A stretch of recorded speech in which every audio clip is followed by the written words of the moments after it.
Simon, a dangerous idea is thinking about freedom. It's incredible to think that it's a dangerous idea, but in some countries, being free, it's very complicated, very dangerous. What do you think about it? You were in some cases like that. I'm honored to be here today, especially to this conference of ideas. Coming from where I was born in the country of Sudan, where freedoms is not even allowed to some race, some human being. When I was a child, my freedom was being taken away. I was abducted and was given away as a gift to another family in which I was being treated as a slave for 3.5 years. That being said, today I'm not longer a slave. I'm a free man, living in a free nation, is speaking to the free people like I'm doing to you today. And the question has to be asked, what about those whom are still in captivities?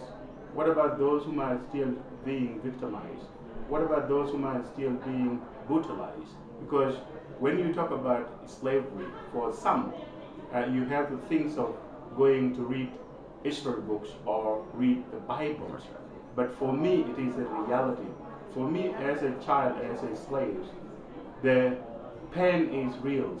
I know what it means to be brutalized. I know what it means to be victimized. I know what it means to be in a situation where even I cannot say no. And that being said, as long as I'm now a free man, then knowing that I'm the one who knows the pains, I have to be the voice of those who have no voice. I have to speak up on behalf of those who cannot speak for themselves, because freedom is not free.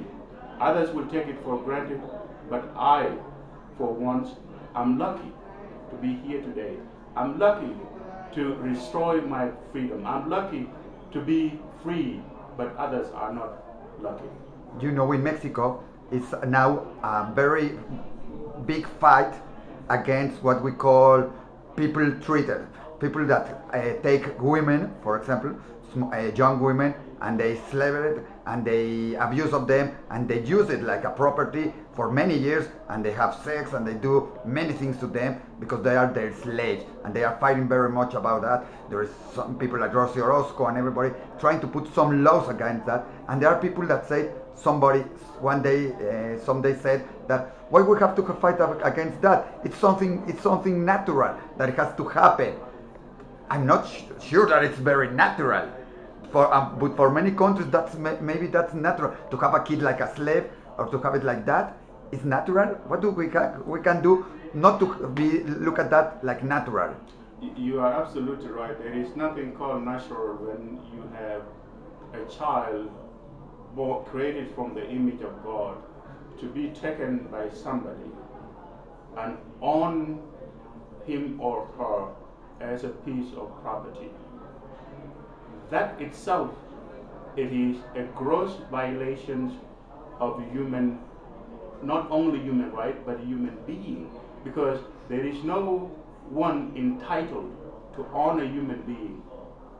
No a president, no a king. Then what about those who use their power in their positions to own other peoples and use them in a form? And I'm glad to see the Holy Father last Monday, when he was urging in the world community and everybody to step up a fight against the modern form of slavery, sex slavery, which now is being used. It is even in Mexico, it is in India, it is even, and then use it on vulnerable peoples. And that is why people like us are humbled and honored to be given a chance to be in an intellectual conference like this one, so that we should not be forgotten. We should not be left in the hands of the Bolsheviks, whom are using people as sex slaves, and the way they want, they're doing it today. For many people, it's, I don't know nobody that is in slavery. What can I do? I don't know somebody. What is for a normal people their job to avoid this, to fight against this slavery in this the 21st century? What can we do to fight against this? And which countries are the most where you can see that this slavery? You know, slavery today, as far as we know, it's coming in different form. It is not the slavery which used to be like you have to go to North Atlantic to get the slave from Africa. And then, but slavery today come in different form. You have people being enslaved in Eastern Europe. You have people being enslaved in Asia. You have people being enslaved in Latin America. You have people being enslaved here, even in Mexico. Slavery, it changed the color. The question has to come to us, we as human beings. Is it right for anyone to own a human being? That's the big question. Then if it is not right, then we have to stand up and say that this should not be tolerated. The government has to put in positions that such an activity should not be even allowed, especially in 21st century. You know, we work for a Jewish newspaper for Jews. It's a very significant theme because it happened when it was the Second War with the Holocaust. Nazis used in their concentration camps like slaves. It was a kind of slavery because they used them, and when they didn't need them, they killed them. What do you think? And we're speaking about no long ago, 60 years ago, and we're speaking also today. Why can it be happening now after this Holocaust? Why people don't learn about this and still letting people to have slavery, to have people that are not free? Why?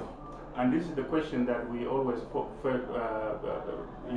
ask people who consider themselves as free peoples, knowing that it will take somebody who is free to free somebody who is not free. It will take somebody who is in a position of moral authority who speaks on behalf of those who cannot speak for themselves. The question has to be asked again. When was it the last time for anyone as a free person to say this is wrong, this is immoral? Slavery is immoral, it is against any human dignity, and that itself should not be tolerated by any single freedom person. Leave out that should not be tolerated by the free world. Just to finish with this, what will you describe to be slavery? Because many of us, like you have been taught, think about slavery like having somebody here and not letting him go out. But there are many ways to have somebody in slavery.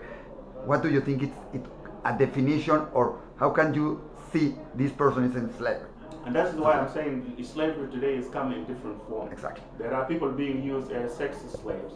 There are people being used as domestic slaves. There are people being used even as a trafficking slave by taking things from different locations to the different location in which that the master don't want to put himself in jeopardy, but he will use the vulnerable persons to carrying his evil things by using a vulnerable person, a person who is so weak, a person who cannot even have a moral authority to stand up for himself. And that's why we're saying that if you are a free person, look at that, the freedom you have. Don't take it for granted. There are people who need you. There are people who need your voice. There are people who need you to say this is wrong, this is immoral. Thank you very much. Simon, we are speaking about a book, Move Up. Why countries, cultures move up in the future and why others stop. Do you think freedom has to be with this? It has to be why a country can evolve or not evolve? As I didn't read the books and I didn't see what the contents of the books, but that by itself and the country move off. Let's take, for instance, a country like the United States. It was not long ago when a black man is not allowed to share any room with a white person. Not long ago when you have a Jewish person is not even allowed to be. It was usually being categorized that no blacks, no Jews. Look at today. The President of the United States happened to be a black person. Today, when we're talking about the debate of voting right, which was an issue then, today we are even elected, not denying people to vote, but we are electing them to represent it. So now we have to move, we are moving beyond. And the reason I said that, the whole world today is talking about the global environments, global economy. What about the global human being? Live in peace, freedoms, and justice for all. And that itself, it is something which needs to be included in the debate in any form, because there are those in a country, even a free country, with their freedom is being taken away, with their freedom being denied. And some of us are so lucky to be given this opportunity to be among intellectual mind and intellectual people, like people that being host here as today as in this conference. And I'm honored to be here among them. One of the things that Andres and Clotaire speak about, one is security. I think in a country where there is freedom, it has to be more security. The other one is surviving. You have to survive, and the capacity of surviving is also believing with freedom, I think. And the other one is something that it's called security, sexuality, but it goes also to equality of genders with women and men. Being women in some countries, it's like being a slave. They are segregated. They don't have many things, or they don't look. It doesn't have to be like a slave only. They are not look like equal. They are not allowed to do some jobs, or when they do it, they don't see like professional ones. What do you think? You know, what I think on this is very simple. Change doesn't come naturally. Change comes when people are standing up. Change comes when we are admit and recognize this is wrong and this is right. And today, and this is why I'm talking about, we're talking about the global economy and global environments. What about the discussion of global human being, where women are included in it the way you said it, where even the gay included, where those who are disabled are included? Because when you said that this is accepted or this is including and this is not included, then that is still a discrimination, and we should not be tolerated by any free worlds in 21st century. So, thank you very much. I hope everybody reads the book, reads about you, follow what you do, and we will become a more freedom world, not just countries, a world with a lot of freedom. It's correct to say it like that. Thank you very much. Thank you.